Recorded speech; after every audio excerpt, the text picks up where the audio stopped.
সমস্যা নাই। আসসালামু আলাইকুম শিক্ষার্থীবৃন্দ, এই মুহূর্তে তোমরা যারা এসএসসি 2026 ব্যাচের শিক্ষার্থী রয়েছো, সো এখন এই মুহূর্তে তোমরা অবশ্যই টেস্ট পরীক্ষা শেষ করেছো। সো সকল শিক্ষার্থীদের উপলক্ষে তোমরা টেস্ট পরীক্ষা শেষ করে কি করবে সেই টপিক্সের উপর থাকছে আজকে আমাদের এই ক্লাস ভিডিওটা। সো আজকের এই টপিক্সে আমরা শেষ করব যে তোমাদের স্কুলে টেস্ট পরীক্ষা শেষ হলে যা করবে আমি ঠিক তার উপর বেস করে এখানে 7টি অপশন লিখে রাখছি। এই 7টি অপশনগুলো যদি তুমি ধারাবাহিকভাবে মেনে চলো তাহলে আমি আশা করব তোমাদের এসএসসি এক্সামটা সবচেয়ে ভালো হবে, ঠিক আছে? এবং আশানুরূপ A+ এর আশা খাটে। তো 1 নম্বরে লিখে রাখছি যে যে অধ্যায়গুলো পড়াই হয়নি তার একটা কি করো একটা লিস্ট বানাও। অবশ্যই তুমি যে চ্যাপ্টারটা এখনো টাচই করো নাই, পড়তেই পারো নাই, বা টেস্ট পরীক্ষা শেষ করছো কিন্তু সেই অধ্যায়গুলো এখনো ধরা হয় নাই, তুমি সেই অধ্যায়গুলোর উপরে একটা লিস্ট বানাবা যে আমি এই অধ্যায়গুলো এখনো টাচ করিনি, তারপরে সেখান থেকে স্টার্ট করবা। এরপর নাম্বার 2, শেষ করা অধ্যায়গুলোর বাকি অংশ, অর্থাৎ যে অধ্যায়গুলো শেষ করা হয়েছে সেই অধ্যায়গুলোর থেকে যে কি কি টপিকস বাকি রয়েছে এগুলোর উপর বেস করে তোমাকে কাজ করতে হবে, ঠিক আছে? এর মধ্যে একটা হচ্ছে কনসেপ্ট, হ্যাঁ, একটা রয়েছে কনসেপ্টটা কি করতে হবে, ক্লিয়ার করতে হবে।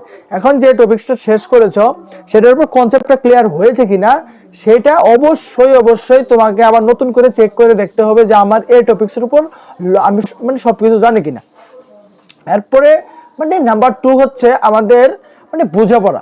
অবশ্যই শেষ করা অধ্যায়গুলোকে আবার নতুন করে এই 2-4 মাসের সময়ের মধ্যে বুঝে পড়তে হবে, কারণ আমাদের এক্সামটা হবে এপ্রিল মাসে, ঠিক আছে? তোমরা অবশ্যই জানো। নাম্বার 3, হতাশা আনতে দিবে না। কোনোভাবে এটা ভাবা যাবে না যে তোমাদের হাতে সময় কম, তোমরা কিছু করতে পারবে না, ইভেন সময় নাই, এগুলা নিয়ে কোনোভাবে হতাশা আনা যাবে না। সঠিকভাবে স্টাডি করতে হবে। এরপরে নাম্বার 4 অবশ্যই আমরা লিখে রাখছি বইগুলোর মুখস্থ বিদ্যা রিভাইজ করা। যে টপিকসগুলো মুখস্থের বিষয় সেগুলা মুখস্থ করে ফেলেছো, সেগুলা কিন্তু এখন হয়তোবা অনেকাংশেই খেয়ালে নাই। তো তুমি কি করবা, সেগুলাকে একটু রিভাইজ করবা, ঠিক আছে? রিভাইজ করে নতুন করে আবার স্টাডি করতে হবে, নতুন করে রিভাইজ দিবা। তারপর নাম্বার 5, এই পয়েন্টে আমাদেরকে অবশ্যই লিখে রাখছি বাংলা বইয়ের কবি পরিচিতি। এই কথাটা খুব ইম্পর্টেন্ট শিক্ষার্থীরা, খুবই ইম্পর্টেন্ট। কবি পরিচিতি, অবশ্যই কবি পরিচিতি সম্পর্কে এক্সপার্ট থাকতে হবে, কারণ হচ্ছে কবি পরিচিতি থেকে তোমাদের অনেক প্রশ্ন হবে। এর পরবর্তী শর্টকাটে শেষ করতেছি, অবশ্যই টেস্ট পেপার। টেস্ট পরীক্ষা শেষ হয়েছে, অবশ্যই টেস্ট পেপার বাজারে এসেছে। তোমরা পাঞ্জেরি টেস্ট পেপারটা কিনলে সবচেয়ে ভালো হবে। তারপরেও যে টেস্ট পেপারগুলো আমি সাজেশন যে করতে পারি সেগুলো হচ্ছে তোমরা বিজ্ঞানের জন্য নিউটন পড়বে, আর অন্যান্য সাবজেক্টের জন্য তোমরা পাঞ্জেরি পড়তে পারো। তারপরে রয়েছে আমাদের এখানে ডেইলি চ্যালেঞ্জটা হচ্ছে সাপ্তাহিক একটা প্রস্তুতি শেষে এই চ্যালেঞ্জগুলো কভার করতে হবে। যেমন হচ্ছে 7 দিনে কি পড়লাম এগুলার উপরে বেস করে তুমি নিজে একটা এক্সাম দিবে, এটাকে বলা হয় ডেইলি চ্যালেঞ্জ।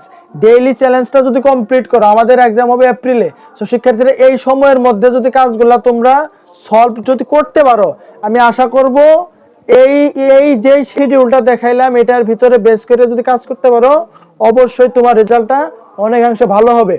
এবং আজকের এই ক্লাস ভিডিওটা যদি ভালো লাগে অবশ্যই এই চ্যানেলটা সাবস্ক্রাইব করে রাখবে, এবং হচ্ছে পরবর্তী সবার আগে আপডেট কোনো ভিডিও আসলে সবার আগে তুমি অবশ্যই পেয়ে যাবে। ধন্যবাদ।